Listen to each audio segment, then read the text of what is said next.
दास वाहिगुरु जी का खालसा वाहिगुरु जी की फतेह। दास इंद्रजीत सिंह संधू। ये जो लंगर चल रहा है जी, दिल्ली सिख गुरुद्वारा प्रबंधक कमेटी की तरफ तो चल रहा है और लगातार 26 तरीक तो ਅਸੀਂ ਇੱਥੇ ਬੈਠੇ ਹਾਂ। ਪਹਿਲਾਂ ਸਾਡਾ ਲੰਗਰ ਥੱਲੇ ਸੀਗਾ, ਜਿੱਦਾਂ ਜਿੱਦਾਂ ਵਕਤ ਦੇ ਹਾਲਾਤ ਬਦਲਦੇ ਗਏ ਭੀੜ ਵੱਧਦੀ ਗਈ, ਲੰਗਰ ਉੱਪਰ ਲਾ ਲਿਆ ਗਿਆ। ਪਹਿਲਾਂ ਪ੍ਰਸ਼ਾਦਾ ਲੰਗਰ ਹੁੰਦਾ ਸੀ, ਅੱਜ ਕੱਲ੍ਹ ਪਕੌੜੇ ਦਾ ਔਰ ਪ੍ਰਸ਼ਾਦਾ ਦੋਨੇ ਹੀ ਲੰਗਰ ਚੱਲਦੇ ਨੇ।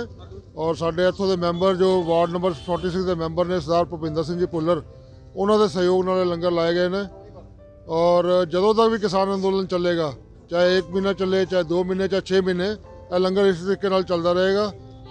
और मेरी एक बेनती और भी आपके चैनल के थ्रू कि जो भी पब्लिक, जो भी जन क्योंकि ये आंदोलन सिर्फ किसानों का नहीं है, अब ये जन का आंदोलन है, तो जो भी मेरी आवाज़ सुनते हो इस चैनल के माध्यम से, मैं उनसे यही अपील करूँगा कि सरकार के जो हमारे खिलाफ 3 कानून जो पारित किए उन्होंने, इनको वापस लिया जाए और इस आंदोलन में सभी हमारा साथ दें, क्योंकि ये इससे किसान ही नहीं 80% जो हमारी जनता है वो प्रभावित होने वाली है आने वाले टाइम में। क्योंकि किसानों ने तो MSP की लड़ाई है हमारी, तो मेन लड़ाई MSP की है कि MSP पे एक कानून ऐसा बने कि उससे नीचे कोई भी खरीदे तो उस पर कानूनी कार्रवाई हो। लेकिन हमसे खरीद के जब आगे इन्होंने स्टोर करके बेचना है, तो अब आम जो जनता है, जो जन है, उनके पास बहुत महंगा मिलेगा। जो 10 रुपये की चीज़ है वो 100 रुपये में बिकेगी। बीच में बिचौलियों को ये हटाना चाहते हैं। और यही कानून जब 2013 में कांग्रेस पार्टी ला रही थी, तो हमारे पास कुछ वीडियोज़ हैं, कुछ प्रूफ हैं, और सबने देखे भी होंगे। उसमें राजनाथ सिंह जी, स्वर्गीय सुषमा स्वराज जी और हमारे जो फाइनेंस मिनिस्टर थे, उनकी वीडियोज़ हैं जिन्होंने इन कानूनों को कहा था कि ये कानून जो है किसान के लिए डेथ वारंट है। तो आज उनकी ही ज़बानी, उनकी अगर वीडियो सामने रखते हैं, हमने मोदी जी की वर्डिंग और उनकी वर्डिंग को कंपेयर करें, तो दोनों का मतलब आज ये कानून हमारे फ़ायदे की बता रहे हैं, जो कि 2013 में यही कानून किसानों के लिए डेथ वारंट बताया गया था और इनकी पार्टी के द्वारा, बीजेपी के द्वारा ही बताया गया था। तो बड़े शर्म की बात है ये, इनको इन किसानों की हालत देखनी चाहिए। और यही किसान हमारे अन्नदाता, जिनकी सेवा में हम आज यहाँ खड़े हैं, जिनका देवान सभी खाते हैं, चाहे वो राजनेता है, चाहे वो गरीब आदमी है, सभी इन अन्नदाताओं का दान खाते हैं। और इन्हीं के आधे अन्नदाताओं के बच्चे जो हमारे बॉर्डरों पे खड़े हुए हैं, जो कि वहाँ पे सेना के रूप में खड़े हैं और वो लड़ रहे हैं वहाँ पे देश के लिए। तो दोनों तरफ से मर कौन रहा है? किसान। कोई एक नेता तो बताओ जिसका बच्चा किसी आर्म फोर्सेस में हो या आर्मी में हो। तो ये सब क्रीम खाने के लिए बैठे हैं क्या? ये हमारी बेनती है कि किसानों की जो दुहाई है, जो अपने हकों की लड़ाई है, इसका सहयोग दे और इसकी आवाज़ को सुने मोदी जी। क्योंकि जन की ये जो आवाज़ है, कभी ये मतलब इनकी जो बद्दुआ समझ लो कि बद्दुआ, ये अच्छों को मतलब जो हिटलर जैसे नहीं रहे तो आपको चीज़ क्या हो। क्या लगता है आज 7वें चरण के बाद भी विफल रही? सर देखिए, अगर गवर्नमेंट चाहे तो ये 5 मिनट में मान सकती है, कोई बड़ी बात नहीं है। पता नहीं इनके ऊपर क्या प्रेशर है, किस प्रेशर में गवर्नमेंट है कि इतने लोग जन आंदोलन कर रहे हैं। शांति प्रिय आंदोलन है, कोई हमारी वायलेंस नहीं है। आज कम से कम 1 महीने से ऊपर हो गया और 2 महीने पहले पंजाब में लोग बैठे रहे हैं। तो ऐसा क्या चीज़ है, मतलब उनको मैं एक छोटी सी बात कहना चाहता हूँ कि राम मंदिर बनवाया है मोदी जी ने, उस पर इतना पैसा लगाया, तो राम मंदिर बनवाने से क्या पूरा हो जाता है काम? रामचंद्र जी के आदर्शों पे कौन चलेगा? वो काम तो सरकार का नहीं है। नहीं, देखिए रामचंद्र जी के आदर्शों पे भी चलना चाहिए उनको।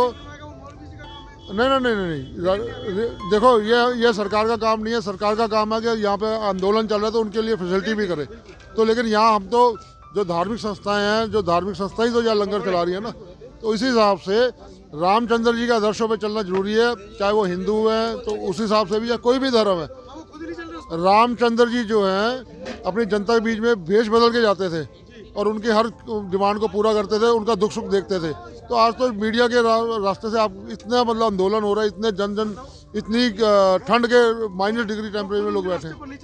तो जब वो रामचंद्र जी के मंदिर बनाने का फायदा, जब उनके रास्ते पे नहीं चले, उनके आदर्शों को मान नहीं रहे वो, तो उनको इस चीज़ से लेना चाहिए कि अगर किसी धर्म को आप मानते हो तो उसके आदर्शों में भी चलना जरूरी है।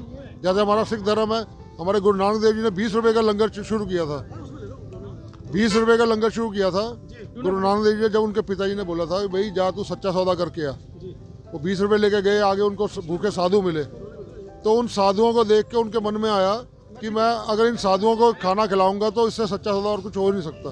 तो उन्होंने वो उनको खाना खिलाया। बाद में आए घर पे तो उनके पिताजी ने डांटा भी, लेकिन वो गुरु नानक देव जी का लंगर जो 20 रुपये में शुरू हुआ था, आज आप देख सकते हैं कि लाखों करोड़ों रुपए में हमारे जो सिख संगत है। और एक चीज़ मैं और बोलना चाहूँगा कि जब यही कोरोना काल था, हमारी सभी संस्थाओं ने ये लंगर के एक दिन भी बंद नहीं करने दिया। हम लोग कोरोना में घर नहीं बैठे, हम लोग घर हर कॉलोनी में जाके हमने लंगर बरताया, घर घर में अन्न भी पहुँचाया, राशन भी पहुँचाया और लंगर भी पहुँचाया, लगातार चलता रहा। तो उस वक्त हम देवता थे। आज जब हम यहाँ पे लंगर चला रहे हैं और किसान आंदोलन में लंगर लग रहा है, तो आज अतवादी और आतंकवादी और ऐसे नाम दिए जा रहे हैं। बड़ी शर्म की बात है ये, बड़ी मतलब दुर्भाग्यपूर्ण बात है। ये हिंदुस्तान हमारा है, हमारा था, हमारा रहेगा।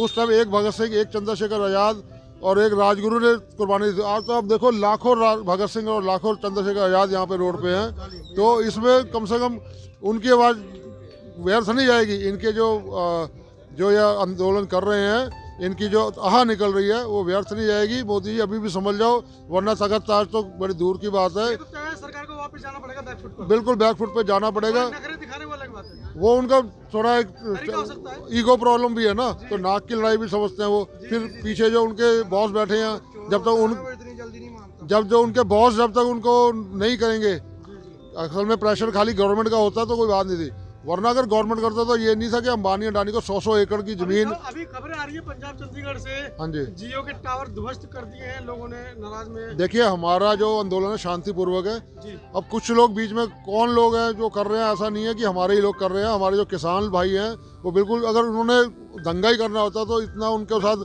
वाटर शेलिंग हुई है, उनको रोका गया तो यहीं दंगा ना होता। यहाँ गाजीपुर में भी तो हम तो शांतिपूर्वक बैठे हैं सर। जो वो कोई रोक, मेरे को कुछ खबरें मिली कि कुछ लोग किसान के आंदोलन में आकर पत्रकारों से बदतमीजी कर रहे थे। बिल्कुल लोगों से बिल्कुल, लड़ रहे थे। वो जानबूझ हमारे जो मूवमेंट को फेल करने का तरीका है। लेकिन हमारे जो आंदोलन बिल्कुल शांतिपूर्वक है। अब कोई बीच में आके, हमारे बीच में आके कोई करता है तो वो हमारा बिल्कुल भी, सिक्योरिटी लगी हुई है पूरी। उसके लिए स्कोर हमने खुद पकड़ के लोगों को उनको पुलिस के हवाले किया है, बिल्कुल पुलिस के हवाले किया। तो हमारा आंदोलन बिल्कुल शांतिपूर्वक है। हमारा कोई भी व्यक्ति, कोई भी, चाहे वो यंग है चाहे बुजुर्ग है, कोई भी उपद्रव नहीं करना चाहता, ना ही हम उपद्रव को बढ़ावा ही देंगे बिल्कुल भी। अभी चलते चलते आखिरी में आप माननीय प्रधानमंत्री से क्या अपील करना चाहेंगे, चेतावनी उनको देना चाहेंगे? क्या आप इस पूरे किसान आंदोलन की तरफ से क्या कहना चाहते हैं? तो मेरी तो विनती ये है कि इस जन आक्रोश को समझें। इतना जनता जो, चाहे आप वो टीकरी बॉर्डर लगा लें, चाहे सिंधु बॉर्डर लगा लें, चाहे गाजीपुर बॉर्डर लगा लें, और कुछ लोग जो घरों से नहीं आ सकते वो घरों से बैठ के भी हमारे सहयोग कर रहे हैं। राजस्थान जयपुर बॉर्डर भी तो इतने मतलब जन आक्रोश उनको दिखाई नहीं दे रहा।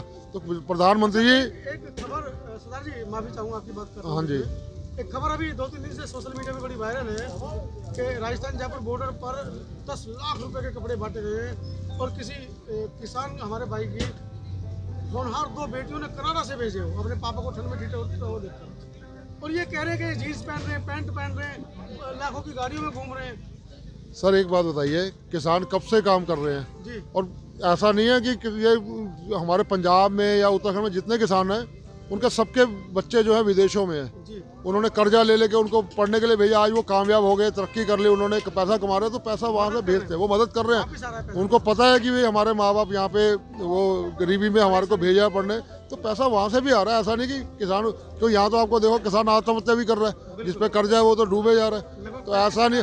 और अगर पैंट या जीन्स कोई पहनता है तो ये बताइए, आप 10-10 लाख के सूट पहन सकते हो, तो हमारा किसान का जीन्स नहीं पहन सकता? ये तो, और आपकी क्या इनकम क्या है आपकी, आप देखो ना। मतलब आप 2 करोड़ रुपया आज उनका एक दिन का जो मीडिया का खर्चा है ना, जो उनका एडवर्टाइजमेंट का खर्चा है, वो 2 करोड़ रुपया है जी। 1.5 लाख का पेन, तो 1.5 लाख का पेन मोदी जी यूज करते हैं। अगर वो 1.5 लाख का पेन यूज कर सकते हैं तो आम जनता का 10 रुपये का पेन यूज नहीं कर सकते। चलिए, कुछ युवा हमारे साथ हैं, इनसे ही बात करेंगे। क्या कहना चाहेंगे इस पूरे मामले पर आप? जी, मैं तो ये कहना चाहता हूँ कि जो हमारे जो किसान भाई लोग हैं, किसान भाई लोगों की बात मान ली जाए जल्द से जल्द, क्योंकि उन्होंने तो स्पष्ट कह दिया है कि हम इन बिलों को वापस नहीं लेंगे। ये स्वयं माननीय प्रधानमंत्री जी ने कहा है अपने मीडिया वक्तव्य। अगर आप बिल वापस नहीं लेंगे तो ये लोग जाएंगे भी नहीं, ये तो पक्का है। 6 महीना 1 साल सब चलेगा, हम भी इनको पूरी सपोर्ट करेंगे। हम भी पास ही रहते हैं, हम इनको सपोर्ट करने के लिए यहाँ रखें। अच्छा, क्या इनको आपको क्या लगता है कि ये इतने नखरे में क्यों हैं, या ये बात क्यों नहीं मान रहे? एक तरफ लाखों लोग, एक तरफ एक अकेले प्रधानमंत्री जी।